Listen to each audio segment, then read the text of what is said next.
Yeah, I know. I know. It's Thanksgiving. I know. You're a good girl. Happy Thanksgiving.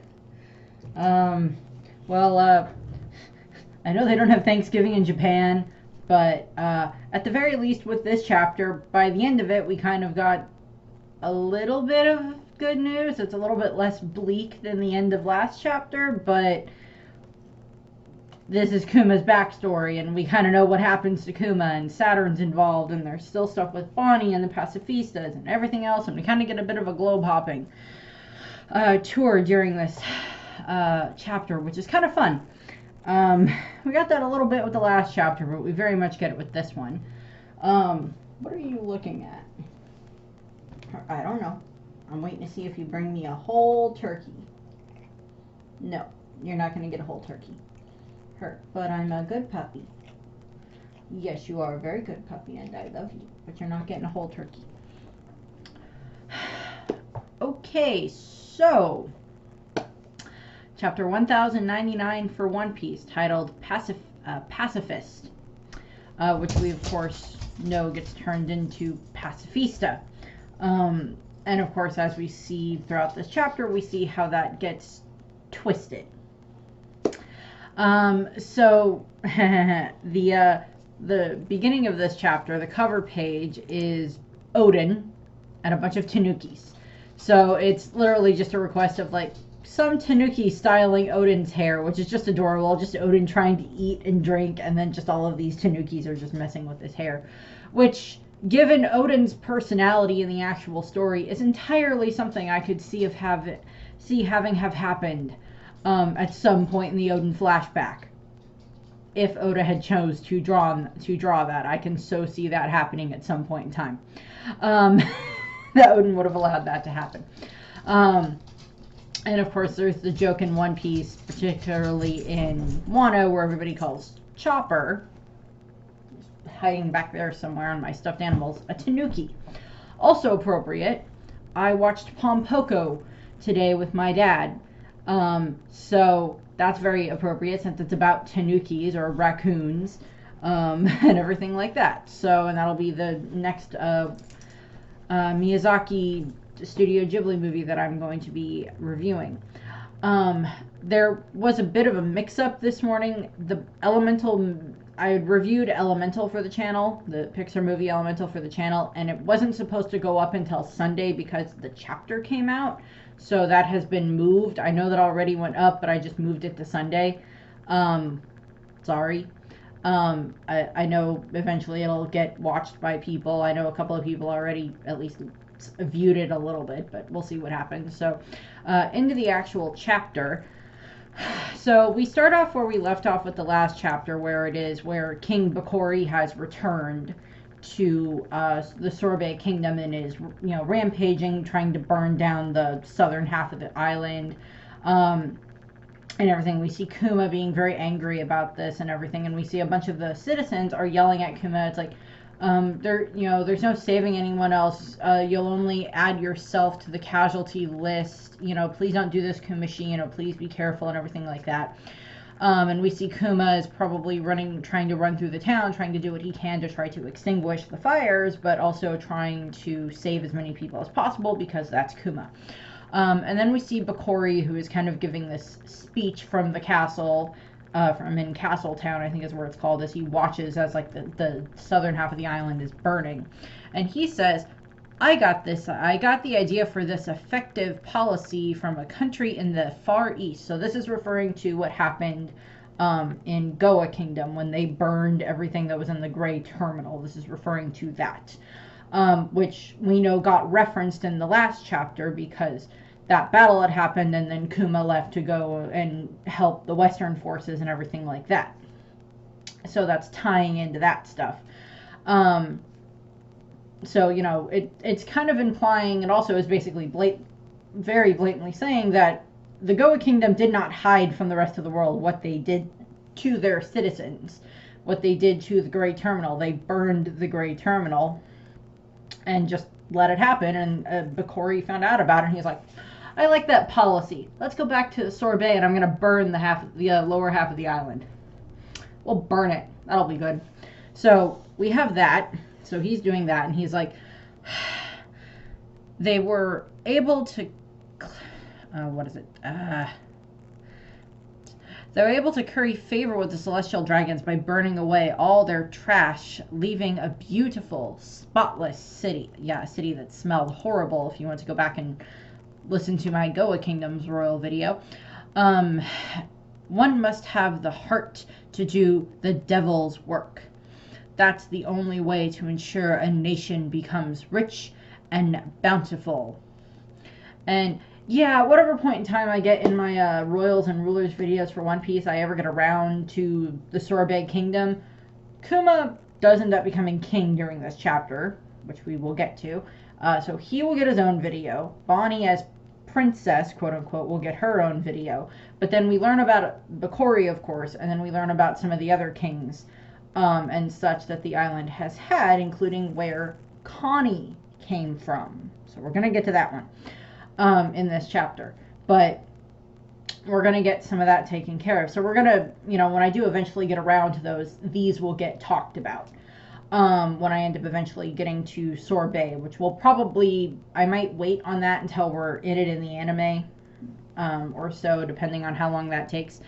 So in this, we also see within the opening 2-page prose, we also see a bunch of the people that are within Castletown that are yelling up at Bakori. It's like the people, they're still resisting Sire and everything, and they're just like, we didn't ask for this, stop burning the Southern Province. So unlike in the Goa Kingdom, where the people that lived within High Town and Edge Town and Center Town, or whatever the heck they were called, within those areas of the Goa Kingdom, they did not care for the most part that the Grey Terminal was being burned. Whereas with this, these citizens within Castletown don't want this to happen, which shows a very big difference there. These citizens don't want the people within the Elders Village and the southern half of the island and everything like that to be punished or to be hurt or killed or anything like that. So we're seeing that here, that they're at least trying to stand up to Bakori to stop him from doing this. And he's just like, oh, this is all for the greater good. Kill a few of them. And so several of them get shot by several of the different guards and everything like that are there working for Bakori. We see Kuma's angry face showing up and everything, and he's just heading off toward Castletown to rampage there and stop Bakori and everything. And then back at Kuma's church, we see that there's lots of the wounded that are being tended to by a bunch of the other elderly that are there that are probably just seeking refuge within the church and everything, all the ones that showed up to ask Kuma for help and everything like that. And we see Bonnie there, and she's out, standing in the doorway of the church looking out. And they're just like, Bonnie-chan, stay inside. We can't have you get caught in the light. And she's like, is this going to be okay? I've never seen Daddy go so on edge. So we see that in this case, this is the first time that Bonnie has witnessed this side of Kuma. We know that in the previous chapter, Bakori had showed up at one point and he had caused problems for the kingdom, but Kuma had chased him away, but Bonnie wasn't around yet. And then even after Bonnie was born and everything, and Jenny had brought her to the island and everything and had died, we know that Kuma, he would go off and he would fight with the revolutionaries, but then when he would come home, he would just be like Pastor Kuma and, Daddy to Bonnie and everything like that, and he wasn't showing her these powers that he had beyond like him helping the elderly for the most part. So this is the first time that Bonnie has ever seen her father in this type of battle mode that he can kind of go into in this case.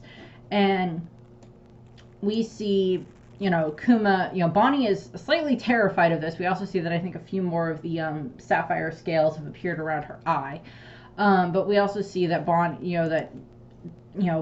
is worried about this. She's not necessarily scared of her dad, but she's kind of scared of what her father might do. And we see Kuma arriving, and he's just like, don't you there are consequences, or Bakori is saying this, there are consequences for those who take arms against their king, it won't be pretty, you bumpkin of a priest and everything. And Kuma shows up and he just explodes a giant version of Ursus's shock that destroys a good chunk of the capital. And it said, "This day will go down in history as the Sorbet's one-man revolution," aptly named. We cut back to Marie-Joie, where we see, and this would have been, I think we ended the chapter 4 years ago. Last week, I think, was when we ended the last chapter, so about 2 years before the story started. And so we're cutting up to Marie-Joie, where we see Saturn there, and, you know, he's being told that it's like, "It seems Sorbet has a new king," and he's like, "How odd. And to whom did the crown fall?" So yeah, this is where we see that, you know, the information, you know, from CP9 and CP0 and all the other Cypherpol agencies and the Marines and everything like that gets filtered up to the Gorosei at various points. And so we see that Saturn is somewhat aware of what's going on. And it's, "The people would not take no for an answer, so Kuma relented and became a king who lived in a beaten down church." In a beaten down old church. And we just see them cheering and shouting and everything, you know, "Kuma, Kuma," and everything. And it's just like, "King Kumashi, King Kuma." It was just like, my hip is killing me. So it's just like, he's still Kuma. He's just, you know, living in this, you know, he's not off living in the palace where Bonnie can just be treated like this princess and everything that she now is as his daughter. But Kuma is still just being this pastor in his church, doing his job of healing the people of the Sorbet kingdom as much as he can, with, you know, removing their, you know, illnesses and pain and everything like that. Probably still taking it upon himself at the end of each session and all of that stuff. Although who's exactly taking care of him, I'm not sure. It could be the ones that we know end up being on Bonnie's crew later on. It could have finally been revealed to the people of Sorbet that he's the one that keeps taking on their pain. And maybe they do what they can to try to help him with that, or maybe that's what they've been doing over the last several years, you know, between when Bonnie, you know, was brought to the island and when Bakori returned. So that might be part of the case. And he's just like, "Stop teasing me already. I'm nothing but a figurehead. Bulldog-san is the one who's really running the country." And then we get this other little conversation where it's some of the older people just like, "King Bulldog was our old king. His last reign wasn't half bad. Sure, we were poor, but our hearts were full. Mind you, it would have been even nicer if I could say the same thing for my wallet." So we're going to meet the current kind of advisor, is what he's referred to as by Kuma. And himself, he refers to himself as an advisor. So Kuma has basically taken it upon himself to, yes, he is the king of the Sorbet kingdom, but he is just kind of a figurehead, and he's not really involved in the day-to-day managing of the kingdom or even necessarily a lot of the huge decisions. He's leaving that to King Bulldog, or former King Bulldog, who is now his advisor. So this means that he was the previous king before Bakori. From what it sounds like. He seems like he was at least a much better king than Bakori. We do not know how Bakori became king. Bakori might be Bulldog's son, and it may have been that when Bakori reached a certain age, he became king, and he just has never had any children, so none of them can, you know, usurp him.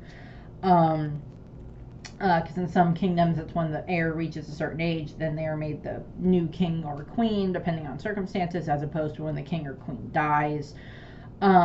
Or it could have just been that Bakori rebelled or had a rebellion of his own or a coup of his own and he overthrew Bulldog. Don't know. We don't ever get an answer to that in this chapter.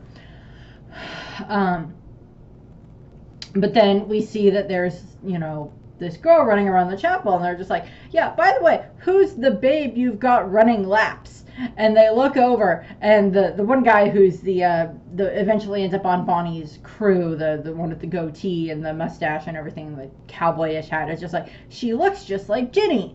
And Kuma's like, "What? Ginny?" And he looks over, and he's just like, it's Bonnie running laps around the church. And it's Bonnie as an adult.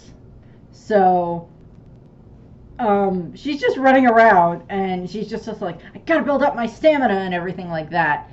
And they're just like, "What in the world is going on?" And she's like, why are you all looking at me like that? And they're just like, they're just like kind of stunned silence as they look at her. And she's just like, I want to be able to sail to the horizon with Daddy by the time I'm 10. And they're just like, Daddy? And she looks over in the mail and she's like, that's why I'm trying to build up my stamina. What? And she just like looks in the mirror and then gets surprised. And then she, turns back into her tiny form, her younger form, her like real age form, her 8-year-old form at this point in time, because she's 12, currently 12 in the current timeline, so she'd be about 8 now. And they're just like, you're Bonnie? Wait, did you eat a devil fruit? When? And they're just like, Kumashi, will you pull yourself together? Because he's like falling on the ground, like mimicking Bonnie, but also like he almost had a heart attack because it's just like, Ginny? Okay, why is my daughter all grown up? What happened? So we're having that moment, and we see probably cutting ahead a couple of minutes or so to where we have a guy who is probably not a doctor, but he's probably just one of the other civilians, and he seems to be holding a version of the Devil Fruit Encyclopedia, which they may have in the church. The Sorbet Kingdom may have had one to begin with, and maybe it was just moved to the church because that's where Kuma was, and he could be the only person on the island that has a Devil Fruit. Or it could have been that the church had a copy of the book to begin with, or Kuma just may have brought it with him when he left the Revolutionary Army. That's also a possibility as well. We know there are multiple copies of the Devil Fruit Encyclopedia out there. And he's just like, could be the age fruit. Where did she find it? And the guy who's like the fisherman, future crewman, is just like, I don't know, try changing something. He's like, I don't know, try chanting something. And Bonnie's just like in the background like, Granny time, Granny time. And Kuma's like, hang on, Bonnie, your body can't take this. And then someone's shouting at him. They're just like yelling, King Kuma. And then it's like, Bulldog-san requires an audience. So he's appeared. And the fisherman guy, I think his name got revealed to be Gorogoro? Goy guy? I don't remember exactly what it was, but him. He's picking up this old woman, and he is just like, you actually did it! Amazing! Look at all those wrinkles! And then Bonnie's off to the side like, dang, I still can't make myself old. So it's just like, nope, that's not Bonnie. And then there's just like, off in the background, we have this funny shot where it's like, off in the background we see Kuma, the eventual crewmate of Bonnie, holding up the old lady, and they're just like talking in the background, and they're just like they think that it actually is Bonnie, that she made herself old, and that Bonnie is actually at kind of like the door of the church, and she's just like, who are you, old timer, talking to the old guy that just showed up, and he's just like, you must be Princess Bonnie. I'm Bulldog, your father's advisor. I've come with dire news. And then we get the title card for him. It's like the previous King of Sorbet, Bulldog. And he kind of looks like a bulldog, in all honesty, with all the all the wrinkles and everything like that. I'm assuming, given the fact that Kuma allowed him to kind of be the one that's in charge of the kingdom, that Kuma is probably aware that he is at least a decent enough king that he's not going to do what Bokori tried to do with burning down the other half of the island. So that's at least something in the guy's favor, I guess. And then he is just like, I see you've already met my mother, the old Queen Dowager Connie. And we still off in the background are still Kuma and the fisher guy just like holding up the old woman. I was just like, please put the old woman down. Please gently put the old woman down. And we're having this moment. And so we're getting the answer to who the heck Queen Connie is, and we'll get to that in a moment. So she is the queen. She is the mother of the previous king, Bulldog, and in that means that she herself is his mother. She's the Dowager Queen, and generally a Dowager Queen refers to the mother of the current king. If his mother is, if his mother was queen before he became king.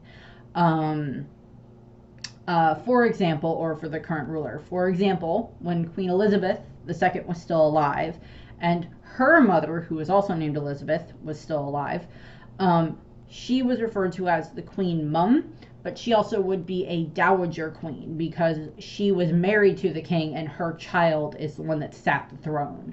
and she is still alive. So that happened a lot throughout history, where there were lots of like dowager queens because their son or their daughter were the ones that took the throne after their husband died. So that's a very common thing. The reason I know what a dowager queen is, or a dowager empress, is because of the movie Anastasia, the animated movie Anastasia from the 90s. Because, and I love that movie, and eventually I will review it for the channel, but the woman who is kind of narrating the story to a degree is the Dowager Empress of Russia. And her son is Nicholas, the Tsar of Russia, who was Anastasia's father. So that's the reason I know what a Dowager Queen is. And such, and it's a very prestigious thing to be, because it means that while you yourself no longer hold necessarily the royal title of queen, your child is the one that sat the throne. We don't know how old Bakori is yet, we don't know how old Bulldog is yet, and we don't know how old Queen Connie is yet, but those ages may be coming out now soon in either a Viver card or a data book or in an SPS, depending on what people end up asking Oda. So we find out that Bakori is actually trying to get revenge against Kuma. He is making another comeback or something like that. He's gone to the World Economic Times or gone to Morgan's or whatever and had this article written that Kuma is actually an evil tyrant, and that he is the one who was burning the southern half of the kingdom and has caused all these problems and everything like that. So it's just like, what gives? This article is a total smear job. This stinks of Bakori's propaganda. He says here, you burned villages and took the throne by force and everything. And so we're having this reveal that this is what Bakori's first intention is to try to turn the outside world against Kuma, which was a theory that a lot of people already had going at the moment, because even Jinbei, who is a warlord and has been a warlord for quite a decent amount of time by this point in time, when this flashback would be happening. Actually, he becomes a warlord at one point during the whole flashback that we see here with Kuma. Actually, all of them become warlords during this flashback with Kuma for the original 7. But what ends up happening is Kuma, Kuma is the one that is having all this blame put on him, and Bakori is just kind of like, no, I didn't do that. I was innocent. I was a good king. This guy showed up, and he's the one that wanted to burn these villages and everything else, and he's the one that forced me off the throne and stole the throne and everything like that. And he's this tyrant, so that's the image that they're portraying to the world. Which, given the stranglehold that the government has on information, and the fact that Morgan's probably would have been working to a degree with the world government at this point in time, and smearing whatever stories they wanted him to smear, and having Bakori on the throne is much more conducive to the world government than having Kuma on the throne of the Sorbet Kingdom. They would probably have been like, yeah, you're going to write this story. This is what you're going to write here, Morgans. You write this story. You're good. And everything. And so we have the Fisher guy that's very angry, and he's just like, how dare he? He's probably laughing about this from some resort overseas. Maybe he went to Vacation Island. Maybe he's going to run into Mr. 3 and Miss Golden Week. Maybe he'll run into them. That would be an entertaining concept. I'm sure someone else made that joke. But Bulldog is like, this proves Bakori still got the backing of the world government. I'm sure he'll make another bid for the throne. I've had reports suggesting his battleships are already on standby. So we're getting that, and while all of this is happening, Kuma's just kind of like in the background, kind of like absorbing this information. And then off to the side, we have Bonnie and Connie that look like they're having a little bit of a conversation, which is just kind of funny. So we're doing that, and then the next bit we have the old people being very angry again, and they're just like, I never want to see Bakori's face again. He will kill us for sure if he returns. And they're not wrong. They're not wrong on that remark.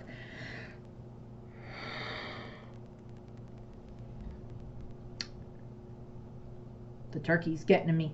I haven't had turkey today.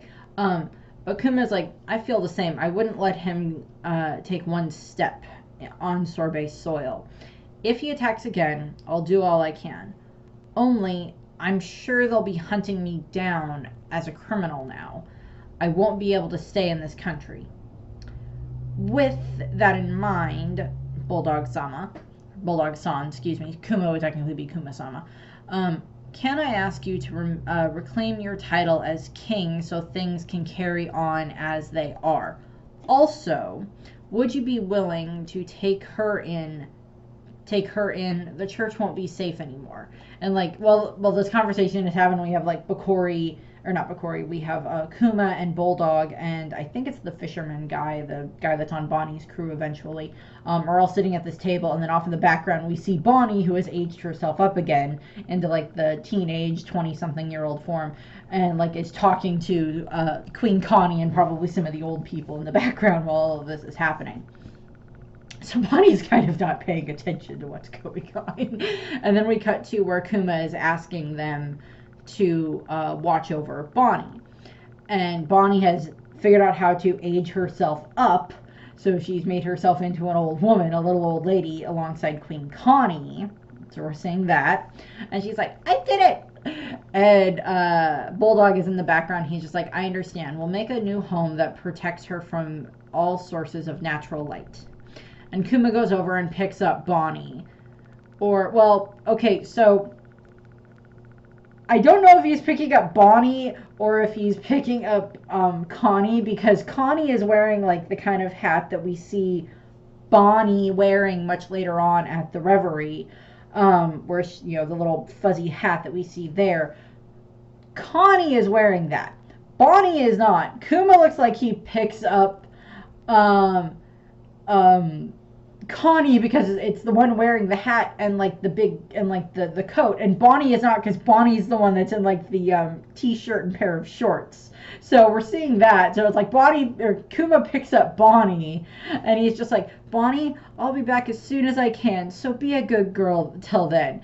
And then Bulldog is just like, you look just like Ma. So, and then Bonnie is there and like she de-aged herself again back to her normal age, and she's like, you're leaving?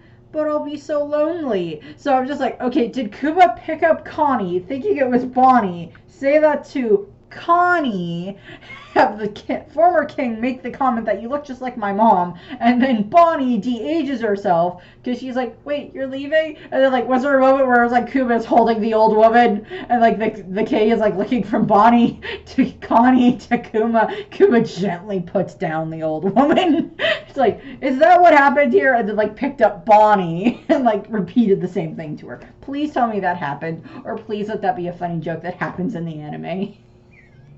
When they get to that, there's a couple little bits that I think could be easily added in here that would be applicable for that.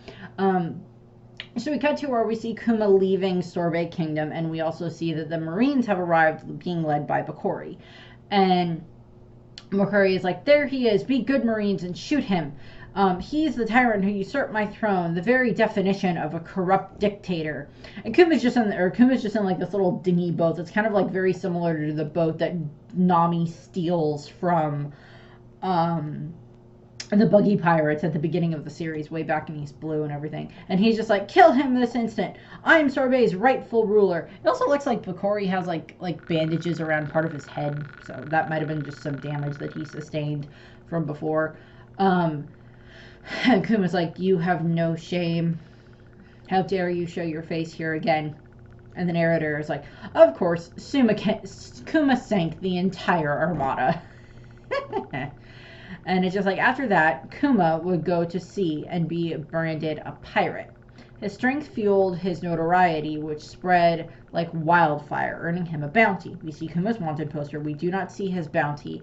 I don't remember. I'm sure at some point in time we may have gotten Kuma's bounty in the past, but I don't, or his former bounty, I should say, but I don't remember what that was, and we don't see it listed here on the poster.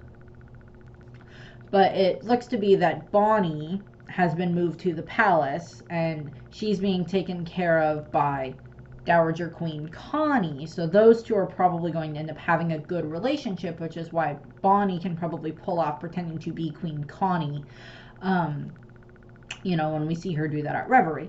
And she's just like, Daddy, I miss you so much. And she's just like really sad, and like Queen Connie's trying to cheer her up, and she's like, I'm sorry, Bonnie-chan, but try to understand, Kuma saved us all. He's a hero. And Bonnie's like, I don't care. He was my dad first. Which is fair. Bonnie is this little girl who her father is kind of her entire world. Yes, she had the other people from the village and the ones that were her parent, that were Bonnie and Ginny's, or Kuma and Ginny's friends when they were growing up and everything like that eventually ended up being on Bonnie's crew.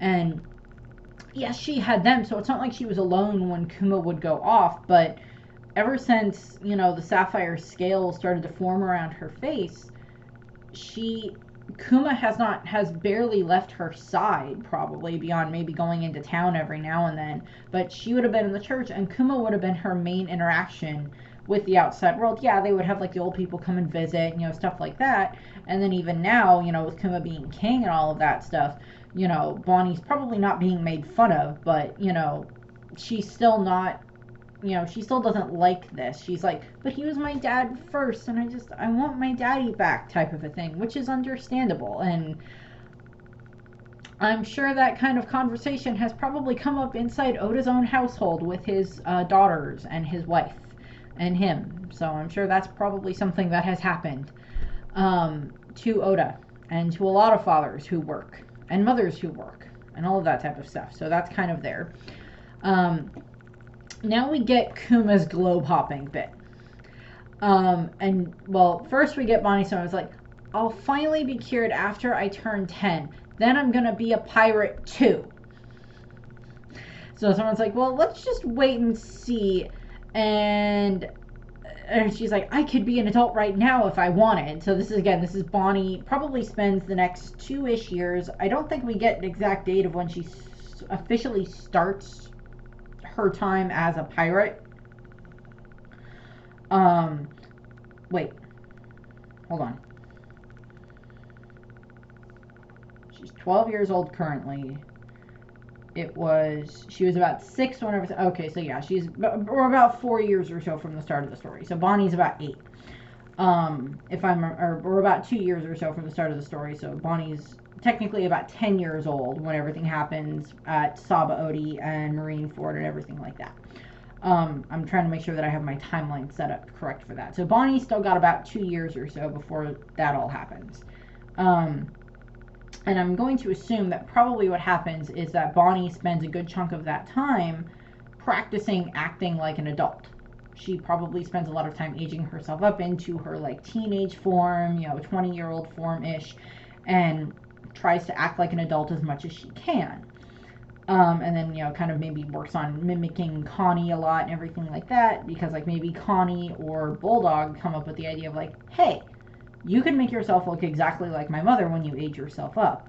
What if you and her pretend, you pretend to be her? Because then in the future, if you have to go somewhere so people don't know that you're Kuma's daughter, you can pretend to be Dowager Queen Connie instead.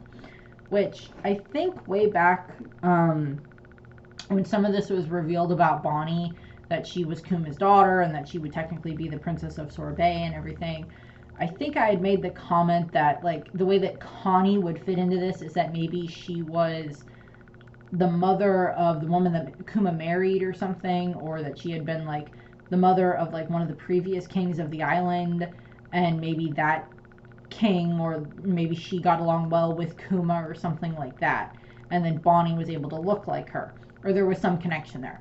I wasn't too far off on that fact, but I wasn't 100% there either. But I wasn't 100% off either. Somewhere in the middle with that. So now we get to Kuma's globe hopping. So this is where we're going to get a lot of these different destinations that we see the Straw Hats get sent to later on, before the 2-year time skip when Kuma separates all of them at Sabaody. So we see Kuma traveling to the Torino Kingdom, which is the giant bird kingdom where Chopper ended up, where they have like all of the little, the natives that have all of the medical knowledge. And it looks like he gets almost attacked by one of the giant birds, but then he ends up talking with the natives, and they're just like, have you ever encountered a disease like that before? And he's showing them like a picture of Bonnie that would show her sapphire scales around her eye, and like probably give them a description, and she's like, she can't be in the sun, how awful. So they at least seem to know what it is, but they may not be able to treat it. So there's that. We also see that he ends up on Muggy Island, where Mihawk is. Mihawk may have set up residence at this point in time, but I'm not sure.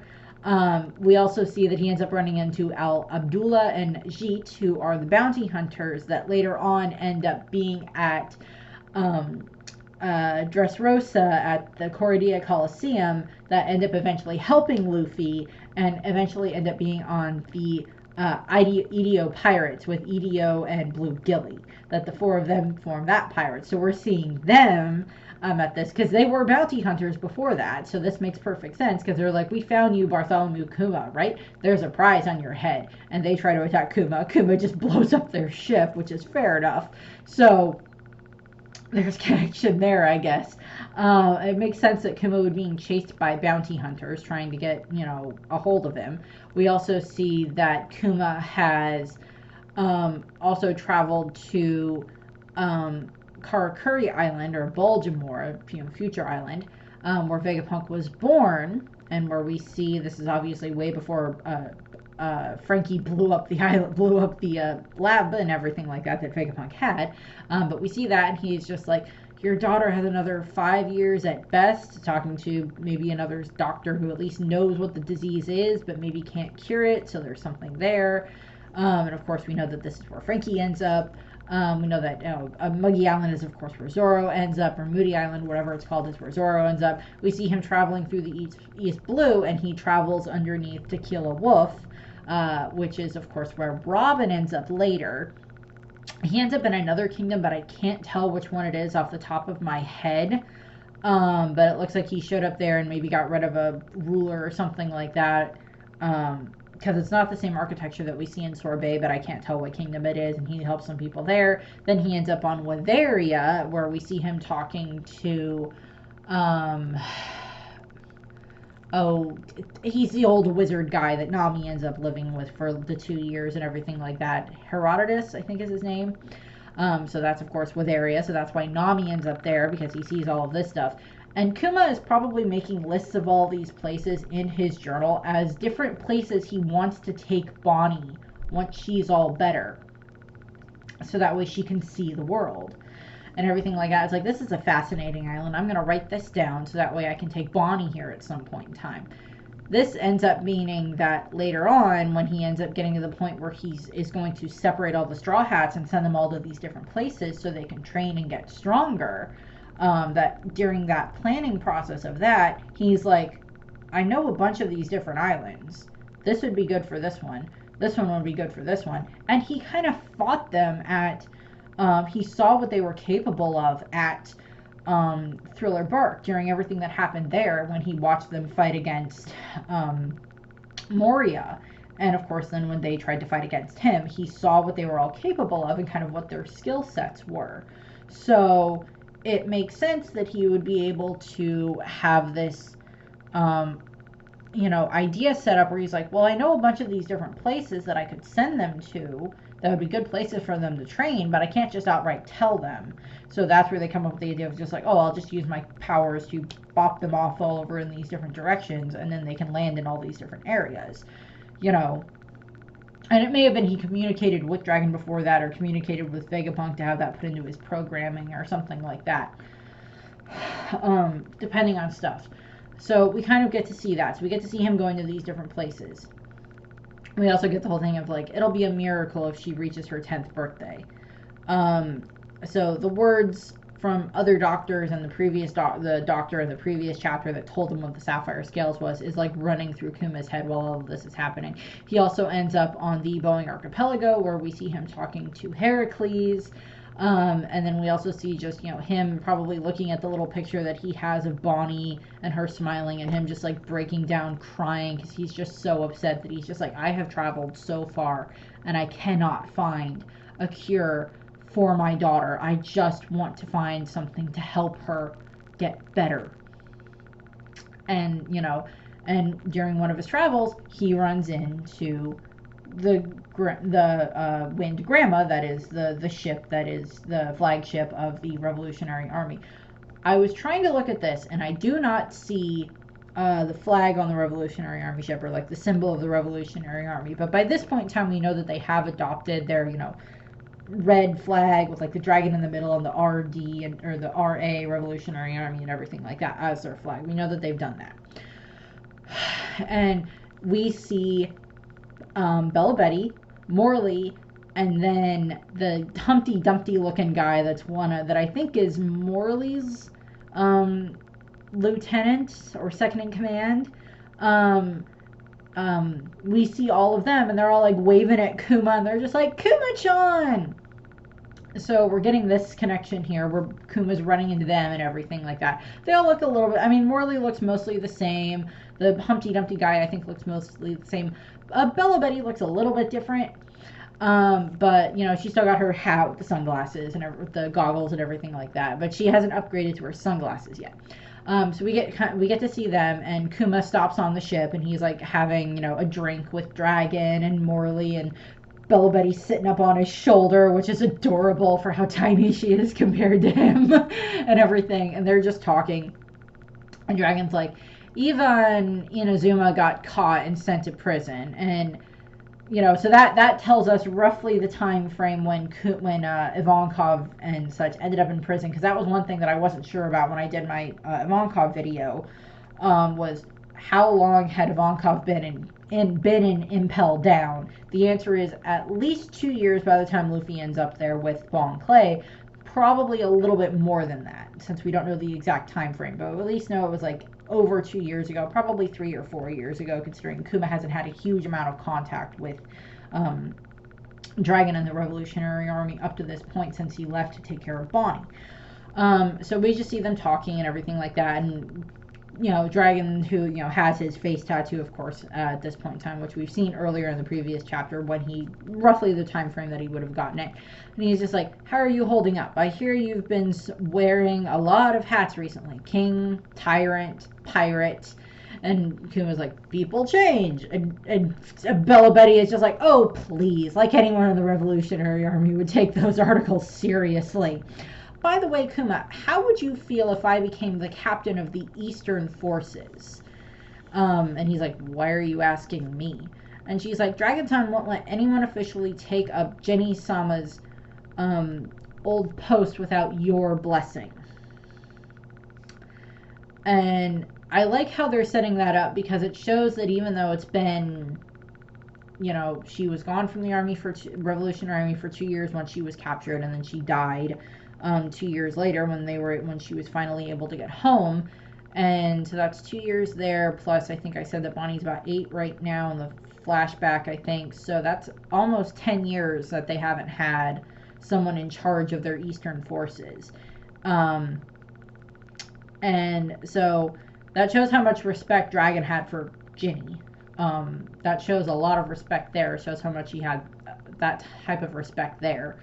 As I said before, when I was going through the previous chapter, I mentioned that Bella Betty would end up being the leader of the Eastern Forces in the East Blue and everything, but she was too young at the time when everything was happening with Bonnie, or with Ginny, to have been able to become the new commander right away. She may have been aware of the Revolutionary Army, may have been part of the Revolutionary Army as a child at that point in time, but she wouldn't have been old enough to be given that type of responsibility at that point in time.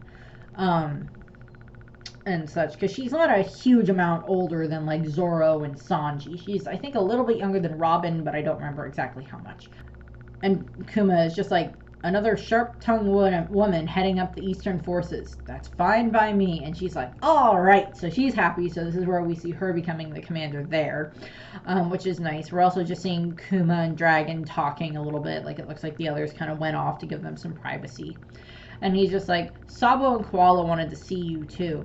Our young revolutionaries are steadily becoming stronger. I'd love you to see how far they've come. And Kuma's like, as I've traveled the world, I've often found myself wondering, what would Dragon do here? Honestly, I'd like to return to the revolutionaries, but... So, this is again, like, he sought to kill a wolf, and he's like, Dragon would be able to help those people there. There's other places that Dragon would be able to help. That, you know, while Kuma was there may have been something that happened, and he helped the people that were there as best he could, but it's like Dragon and the revolutionaries would be able to give them much better support. Kuma himself cannot. Or on his own cannot do that. Well, he is to a degree a one-man army. There's only so much he can do when he's trying to escape the world government and trying to find a cure for Bonnie. Admittedly, had he known that Ginny had this disease in the first place, or that she would have gotten this disease in the first place, he would have done everything in his power to try to find a cure for her as well. But that wasn't an option, unfortunately. So we're seeing this. We got mentions of Sabo and Koala, because they would have been rising stars in the Revolutionary Army at that point in time. Pre Sabo being chief of staff and everything like that, and pre him remembering about Ace. At this point in time, I do think Ace would have been out at sea, because he left, I think, 3 years before Luffy did, and that would have been 5 years ago, from present time frame in the actual storyline, if I'm remembering correctly. And we do know that Ace was offered a position of warlord, so there might be only 6 warlords at this point in time, and Ace may get the offer first. And then we know that Kuma eventually becomes a warlord, and he's not one yet, but we also know that by the end of the chapter, he's talking with Vegapunk. So, and Saturn is aware of this, so he's probably going to make that deal with Kuma you're going to be a warlord, you're going to serve the world government. This is what you're going to do in exchange for us to heal your daughter. And Kuma does want to join the Revolutionary Army again, but he can't. He's like, I have to take care of Ginny. I have to take care of Bonnie. I made a promise to Ginny, and I have to do everything in my power to help her. And Dragon's like, that reminds me, I wanted to talk to you about Bonnie. Have you heard of a Navy scientist by the name of Dr. Vegapunk? There was an accident the other day, and he's going to have to switch labs. This is a reference to Punk Hazard blowing up because Caesar is an idiot. Because everybody was like, oh, Vegapunk's been building up Egghead for years and years and years, like 20 years and everything like that. I was like, my answer was no, he was based at Punk Hazard until several years ago when Caesar blew everything up. Caesar bumbled everything and blew it up. So no, Egghead is not that old. And I was correct, or at least in my hypothesis of that, I was correct. I don't know if I explicitly stated that in a video, but I was correct in my own reasoning of it. And so this is explaining that, and Dragon's like, it's usually tricky to get a hold of a man like him, but I'm sure security will be pretty lax around him at the moment. My answer would be, if his lab just got blew up, security should be a little bit higher on the priority list, in my opinion. Also, resumes for any of the people that work for him. So we see that, and Kuma's like, okay, I'm going to take that into consideration. He's like, thank you for the lead, Dragon. To be honest, I was close to giving up. I'll try not to be a stranger. And we see him sailing off, and he's just like, if I can cure Bonnie's disease, I'll be ready to fight by your side once again. And we see Dragon, and he's like, go where the winds of fate take you, my friend. So we see that Dragon still considers Kuma a friend and everything like that, considering how long Kuma was with the Revolutionary Army and Ginny and everything like that. That makes perfect sense, that Dragon would still view him as a friend. It's not like Kuma necessarily did anything to betray him or anything like that. It's like he chose to go take care of his daughter after his, for all intents and purposes, well, for the woman, since the woman he loved died. And Dragon does not seem to hold any ill will against Bonnie, even though he would be well aware of who her potential father is, of who her father could potentially be as a celestial dragon. He doesn't hold that against Bonnie. And I think I've stated this before, Dragon does not seem to be the type of person that wants to punish children for the sins of their parents. And I don't think that when they do end up succeeding in taking down Marijois, I don't think that Dragon is going to necessarily try to punish the children of the celestial dragons for the sins that their parents have performed. For the ones who are young enough to not have learned that this is not the right way to treat people. And such. So there could be other children that end up being like Roshinate there, but there could also be children that end up like Doflamingo, so we'll just have to wait and see about that. But we cut back to Sorbet Kingdom, where Bonnie is training, and she has a shirt on that says "Eat, live to eat." So she definitely is still very gluttonous, just like her mother. And she seems to be going up against just one of the guys that probably ends up being on her crew later. And she's like, "Hey, yeah!" And he's just like, "I went easy on her." Cuff, and he's got like a bump on his head, a bloody nose, and everything like that. So Bonnie's like in her own version of training, like Luffy did. And he's like, "Wow, Bonnie, you're amazing." And, Kuma shows up and everything. She's like, "Daddy!" And she runs to hug him. And then we cut to Egghead, or, well, Navy Scientist Division Lab 8, future location of Egghead. And we see that it is a winter island, which the island itself is already confirmed to have been a winter island to begin with. And Kuma is taking Bonnie there. And he's like, where? And she's like, where are we going? He's like, I'm taking you for a checkup. This doctor is just going to take a look before you're cured.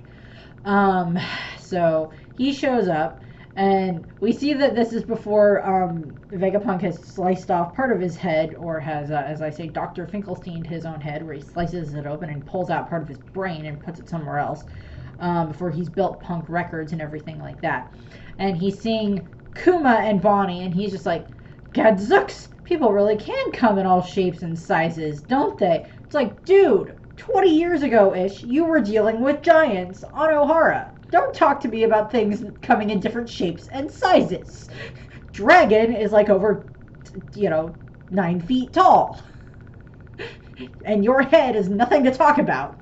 Which Kuma brings up, and he's just like, funny looking at you, I was thinking the exact same thing. And he's carrying this little, it's like this little, well, I had the concept of it being a doghouse, but it's not. It's like this little, just little tiny movable like place that they can keep Bonnie, so she's like enclosed from the outside from any type of natural light. And it looks like he like covers it with like a blanket or like with part of his cloak or something like that to keep it even more out of the light, so she's able to be transported safely. And we just see Bonnie, and she's like, holy cow, what a huge head, kind of creepy. And Vegapunk kind of giant tongue sticking out of his mouth, which is disturbing. And Vegapunk is just like, your physique is extraordinary. Please, you must let me study your muscles for the sake of scientific progress. Oh, is she the sick child you mentioned? She looks like a creepy... She looks like a cheeky scamp. Sorry, cheeky scamp, which is a very good way of describing Bonnie. Well, a little pluckiness never hurt anyone and everything, so it's just like, Vegapunk is just very interested in this. And he's like, sapphire scales, huh? You've done well to contain the spread. I can cure her. And Kuma's like, you can? So we're getting these little bits where it's like we see Kuma and Vegapunk talking, but while they're having this conversation, Bonnie is kind of just running all over Egghead Island, or what would become Egghead Island. She's running all over the inside of the lab, and we like see her sitting on top of Sentomaru's axe, holding on to the handle, which is hilarious. And Sentomaru is just kind of looking at her like, please don't touch that, which is just adorable. And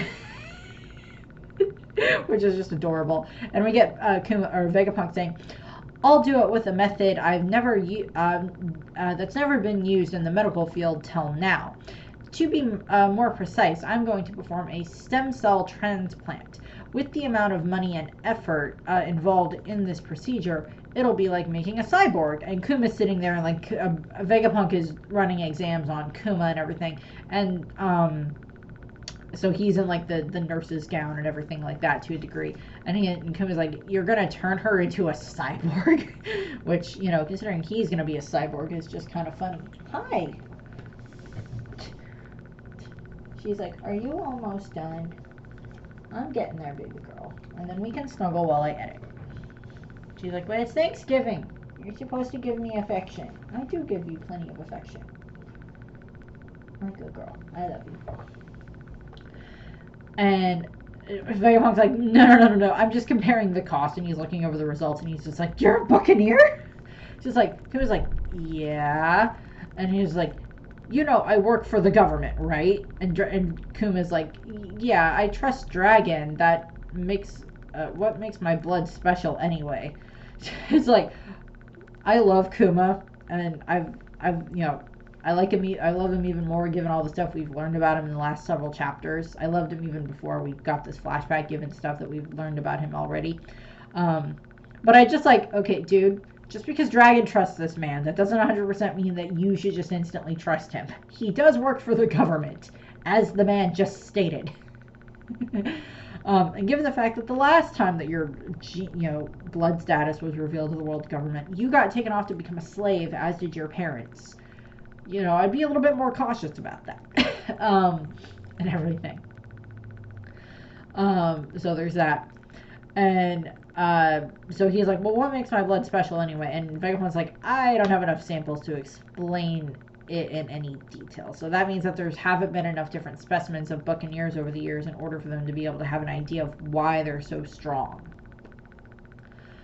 And then Vegapunk probably said, and I want to clone you. And Kumet's just like, you want to clone me? And Vegapunk's like, that's right. I've been searching for the best model for my clone soldier project.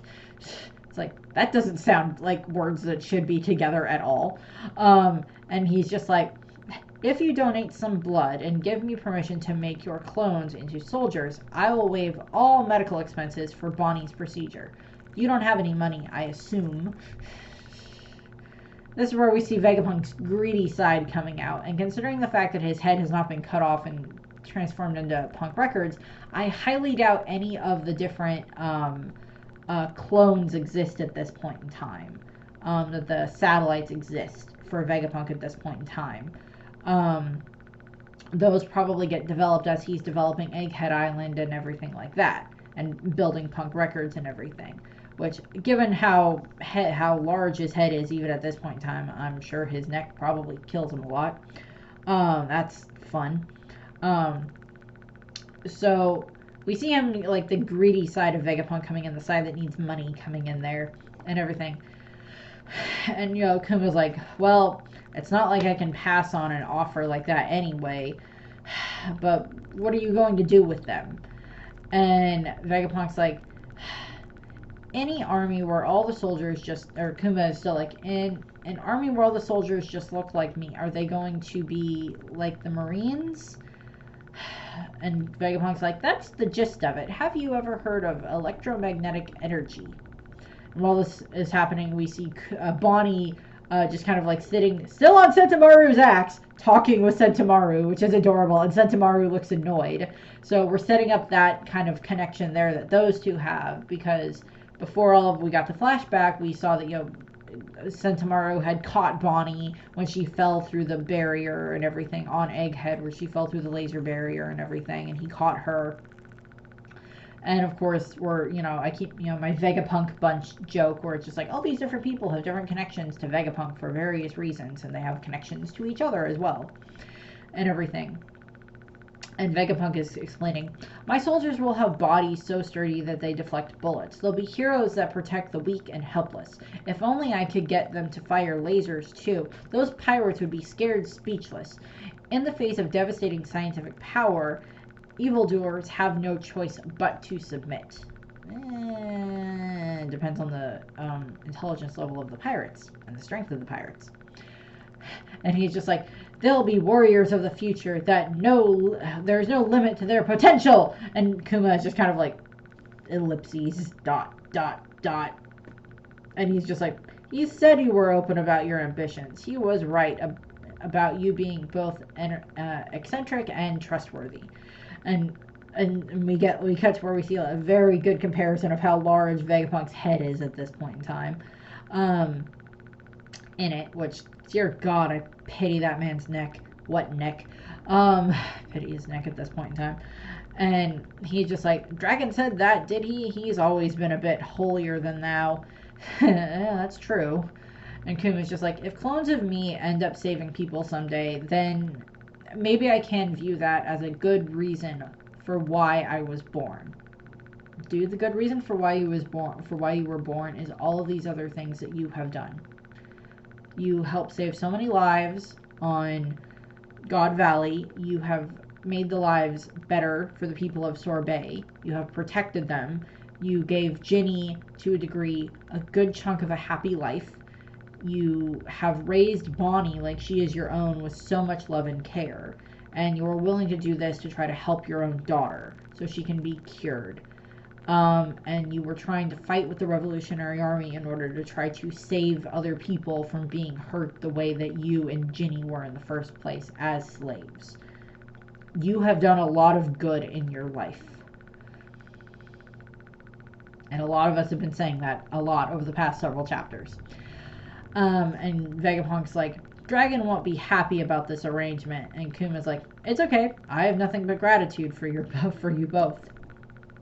On the last page, and he's just like, Honestly, if it'd cure Bonnie, I would have made a deal with the devil himself. Please just save her.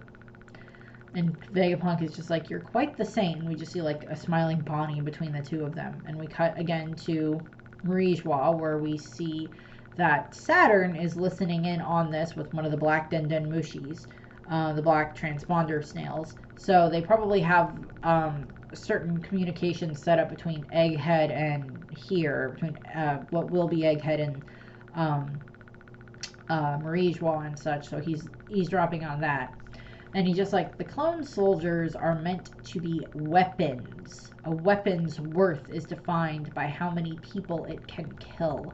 Vegapunk is a fool for not making the most of this chance. No matter, I have my own ideas. And someone off to the side is just like, yes, sir, your word is our command. And we cut back to both Kuma and Vegapunk smiling, and Kuma's like, me, a saint? Don't be silly. I'm just a spineless pacifist. Of course I love keeping the peace.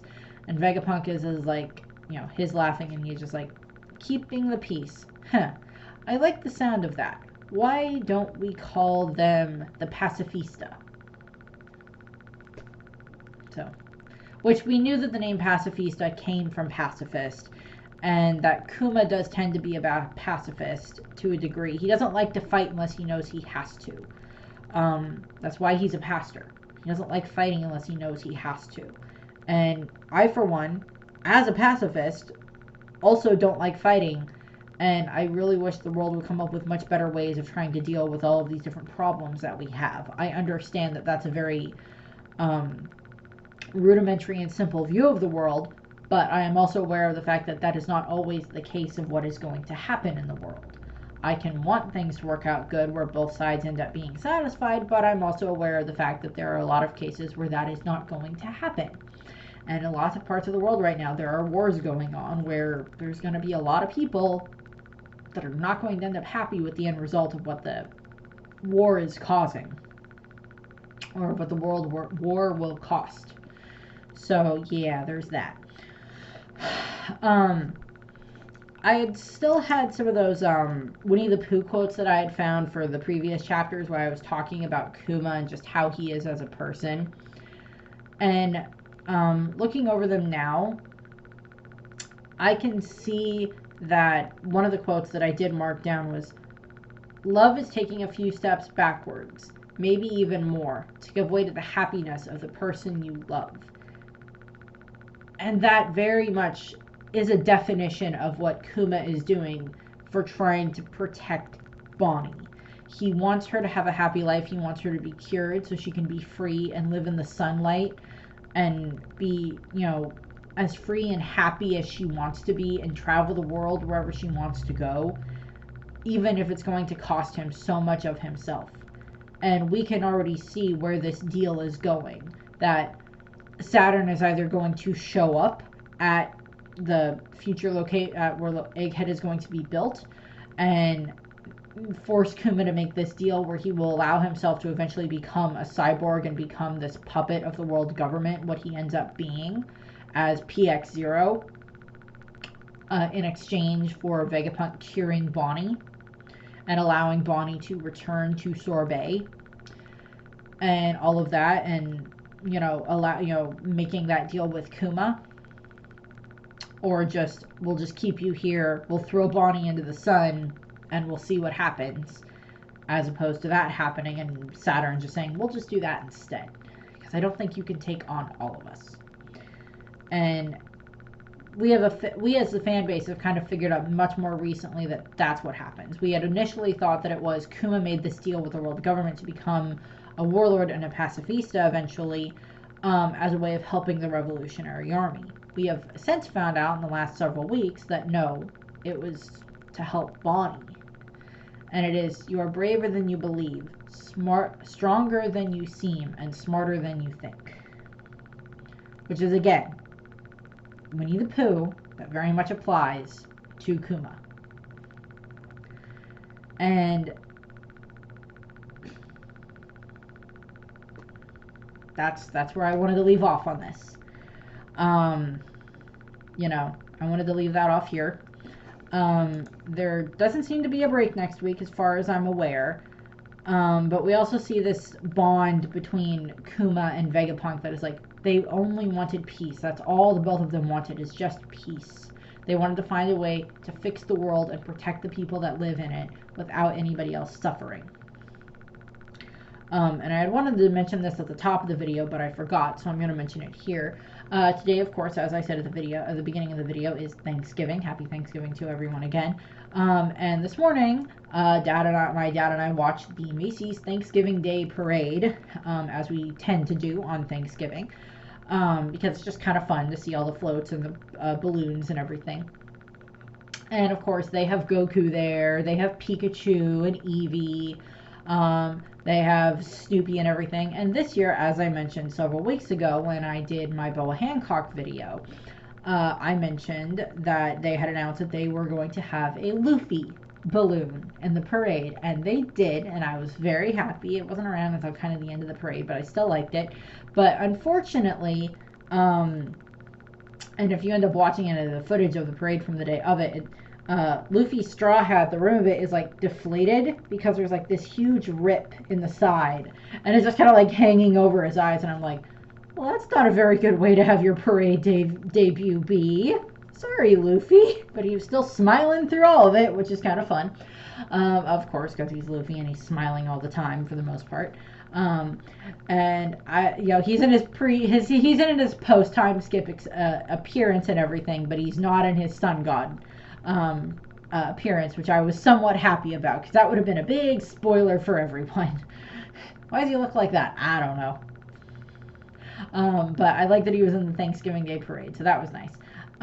So I just kind of thought that that was applicable given the fact that I'm reviewing this on Thanksgiving and Luffy was in the Thanksgiving Day Parade. So that was fun. So I thank you for watching. I hope you enjoyed the video. I hope you enjoyed this chapter. It was a little bit more uplifting given some of the last couple, specifically last week's, or specifically the last chapter. So that's what we have, and I hope you have a nice rest of your day, and I hope you have a happy Thanksgiving or had a happy Thanksgiving. Bye!